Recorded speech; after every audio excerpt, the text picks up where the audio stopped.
I just want to tell all the students here that I personally don't like going to journalism conferences because from morning to evening we'll all be talking about how sad the situation is, how democracy is slipping into darkness. So at one point of time I thought, I'm not going to go for any more conference in India. I'll go for an international conference. Then I went for an international conference and I realized people from every country are saying the same things, that democracy is slipping into darkness, journalism is dying. All that every single editor said here is true. Journalism is facing a huge credibility crisis. We are in a moment of trouble. But I just want to tell all of you that there is no better job that I would have preferred. There is no other job that I would have done because this is a job which lets me talk to people, tell their stories. So as journalism students, though you do see a lot of channels or TV or newspaper or digital media which you think their journalism is questionable, this is the perfect time to become a journalist in India. Because when our democracy is slipping away, that's the time for you to be a young journalist and ask pertinent questions. And before I come to your question, I just want to add one thing. You asked, how can we have more students come into journalism, right? This is a problem we face. Now, a lot of people don't want to become journalists. I can understand because media organizations don't pay much. And when you come to a media organization, all that you get is hatred from social media, political parties, movie actors. Everybody is trolling you all the time. So what is your motivation to come to journalism? But beyond all that, I think journalists are mainly upper caste, males or females, upper caste female like me, or many of us. So what we need is more representation. We need more women, more Dalits, more Muslims, more Adivasis to come into journalism. We had signed something called the Madras Charter with the Asian College of Journalism. I'm saying this because Mathrubhumi runs a journalism institute. We had signed a Madras Charter with the Asian College of Journalism where I think around 10 to 15 organizations came together and we signed a charter that we will help Dalit students get a scholarship. We will all pool in money and we will also give them jobs.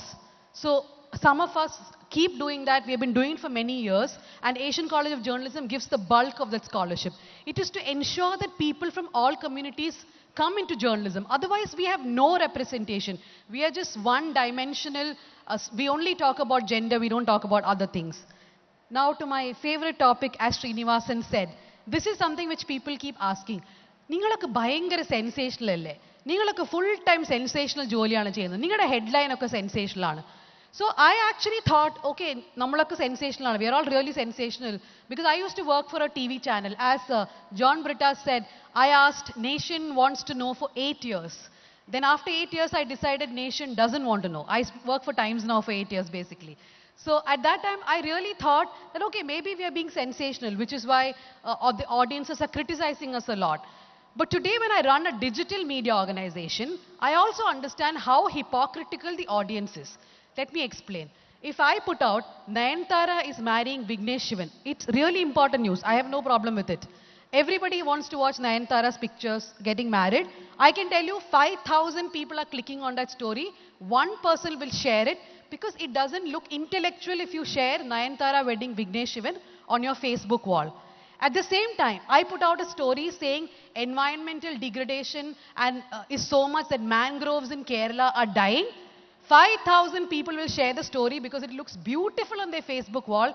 I know one person has clicked it. So this is the hypocrisy of the audience also. Which is why, I mean, look at Kerala. You have Mathrubhumi Weekly, which Mr. Shreyams Kumar was telling us. It is still doing the best, but shouldn't it do better? You have, for example, I read this True Copy magazine. I read so many magazines here which put out so much of good journalism. But how many people actually read this? So it is very well and good enough for the audience to keep saying that media sensationalizes, but demand and supply are linked. Unfortunately, it is linked. So if you all resist and say no, for example, I see PC George coming on TV every single day when there is a rape issue. Why? Why is PC George on TV? If the audiences, is PC George, right? If the audiences keep saying, I don't want to see him on TV, and you say, I don't want again and again, those people are not going to have him. So the point is the audiences want a certain thing, which is why the media house keeps giving it. But if the audience wants one, unfortunately the media house gives 10 because it works for them. So this is how I think the hypocrisy of both the media houses and the audiences keep feeding each other.